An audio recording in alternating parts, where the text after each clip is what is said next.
Well, hello everyone, and welcome to Christ Explained. I'm Trevi, and this is Johnny, and I'm very thrilled today to really we're going to discuss Johnny's testimony. And you'll be thinking, testimony? What you on about there? What really? Johnny's a Christian. I'm a Christian, and something's happened to make us a Christian. So we're going to find out what happened to Johnny. How you doing, Johnny? You all right? Yeah, I'm fine, thanks, Trevi. And yes, like I say, we're here to discuss my testimony.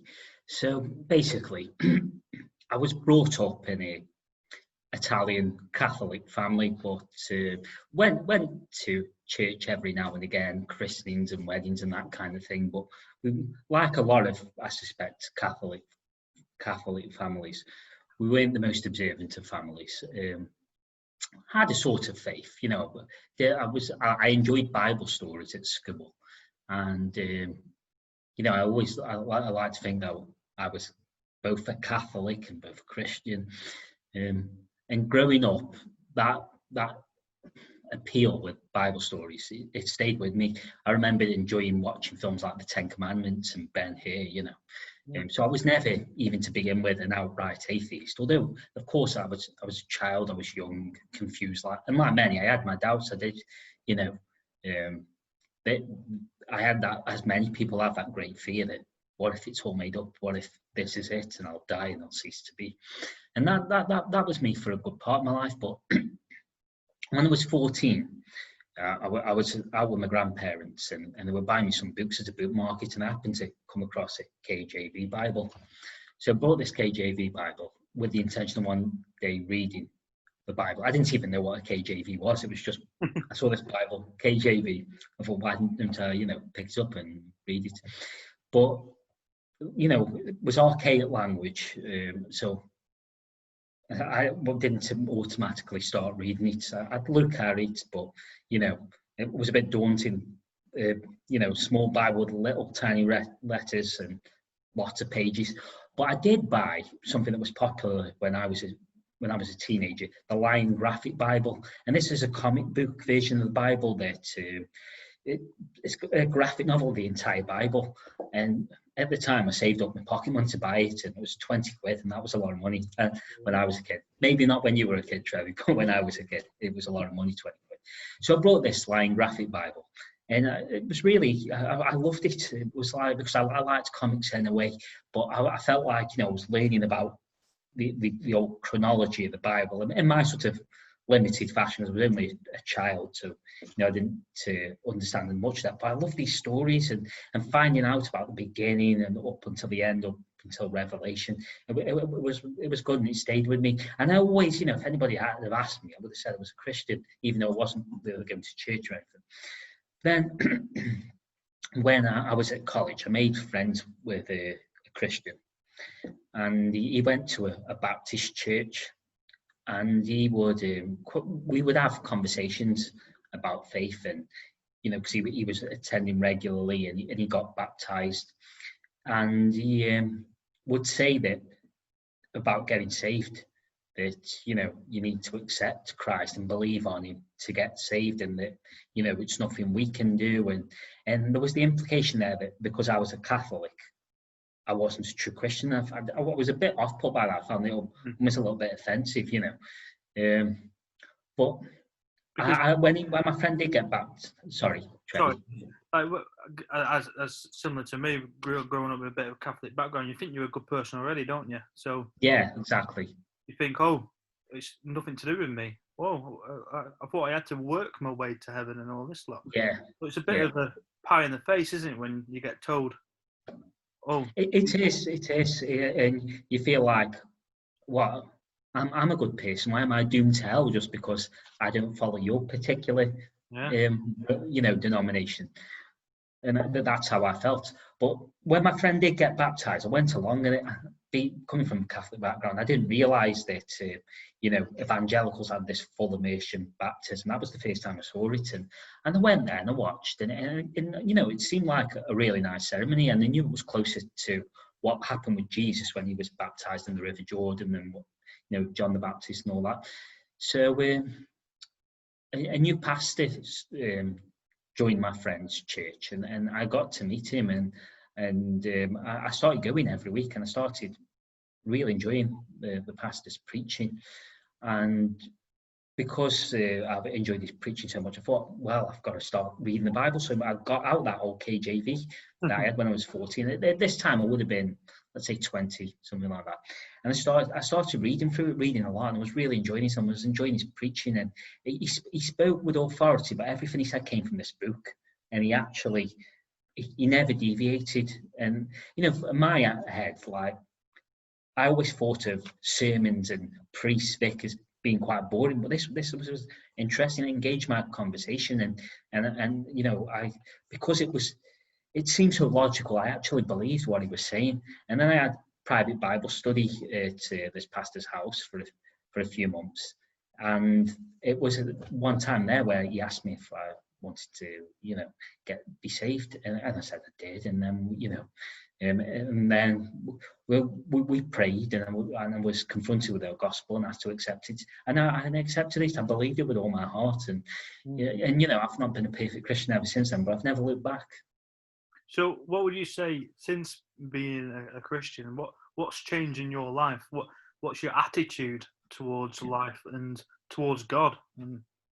Well, I would say it was a process. I didn't instantly become like a really spiritual, godly person. I'm not necessarily that now, although I definitely have matured. But like my faith definitely has got stronger, and I felt like when I'm reading the Bible, that I'm reading something that is authoritative, not only to me but for the world, really. That that it's the key to save all of us, and so much of it makes sense to me. The prophecies, the history, and as I've gone on and matured as a Christian, I've read more about theology and history and archaeology in general, and I've seen the way it all neatly lines up. It just blows me away, and I am glad to say that as I do read and reread as I'm getting older, my faith is growing. My faith is growing because there are just no doubts. He is the way, the truth, and the life. And that's the way it is. Without Jesus, we're lost. Yeah, I was just going to ask you, like, for those people who might be watching now and thinking, "Oh, who is this Jesus? Why is Johnny changed for Jesus?" What would you say to them people? Basically, the C.S. Lewis famously referred to something called the trilemma, and that's that when it comes to Jesus, there's three valid opinions you can have: that he was either a liar, a fool, or actually telling the truth, he was the Son of God. And for anybody who accepts the gospel, he is, and then not just the Son of God, he actually is God, because obviously if you know anything about the Trinity, that maybe it seems a bit of a contradiction in terms, and in some ways it's beyond us. But yeah, you have to accept that Jesus wasn't just a man. He was a man, but he was also God. He was God himself, and that he came here and died on the cross to redeem us. That basically, if he hadn't have died on the cross and accepted my sin, accepted everybody's sin, there'd just be no hope for us. There'd be eternal damnation for the whole lot of us without that sacrifice. So now as a Christian, what do you believe is going to happen to your future now? From when you were a Christian. I believe that Christ and that God's hand is on my life, and I believe that whatever trials and tribulations I may go through, and there are hard times. Just because you're a Christian, it doesn't mean that you're never going to experience any difficulties in life. But I do believe that ultimately He's in control, and even at my worst moments, I always try to keep that in mind. That it doesn't matter how bad things are going to be. Ultimately, His hand is on my destiny, and things are going to turn out not only for my good, but for His glory. They're going to be the way that He wants me to be. Yeah, brilliant. So one last question. Since being a Christian, a follower of Jesus Christ, what's kind of changed in the sense from what you used to be like to what you are now? Like, is there any things what's changed? Well, I definitely was a more selfish person. And don't get me wrong, I was not. I was never a horror or anything. I was never a really bad person. I had a basic sense of morality, but like many people, I always came first. And as a Christian, you realise that it's not you that comes first. It's actually God that comes first. It's what He wants that comes first. And by putting other people first, yeah, you're also helping to put Him first. And even though, of course, I'm only human, and at times instinctively you do look out for yourself, even as a Christian, But I'm always reminded of that truth when I'm reading my Bible, and it's a journey, but I believe that I'm getting there, God willing. I said I had that was my last question, but I was lying. I've got another one. Okay. So for those people who might be watching and just became a Christian and they've just watched your testimony, what advice would you have for those people who just got saved and they don't know who to turn to, what to turn to? They've read the Bible, they got saved, but they don't know how to grow. As a mature Christian now, what would your advice be to those people? One is reading the Bible, even from cover to cover, one time is not enough. You've got to constantly stay in it. Me and Trevi believe it's important to read every day of your life, and not to just read it, but study it. There's so many commentaries and study guides and things, but you've got to be discerning as well. You've got to try and that's what we're here to do. We're going to try and help people to stay rooted in what we believe the Bible teaches us the truth. So, and another thing is going to the right kind of church.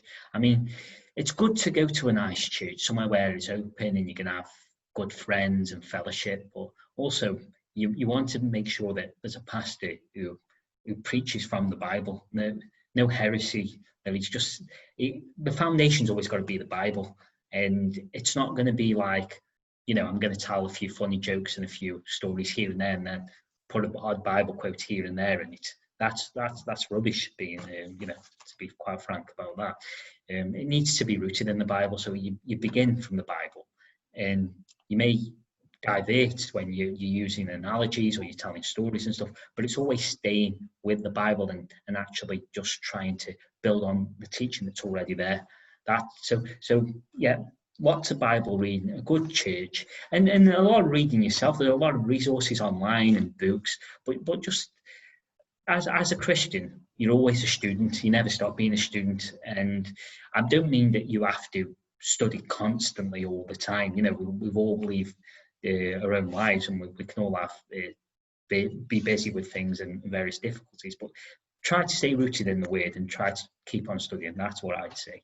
And if you take those lessons from the Bible to heart, you will definitely improve, and God will reward you. You'll have a blessed life. Amen. Amen. Well, like I said at the start, this has been Christ Explained, and that was Johnny's testimony, and we thank you very much for being with us today, Johnny, and God bless you, mate. Thank you, Trevi. God bless you too. See you later.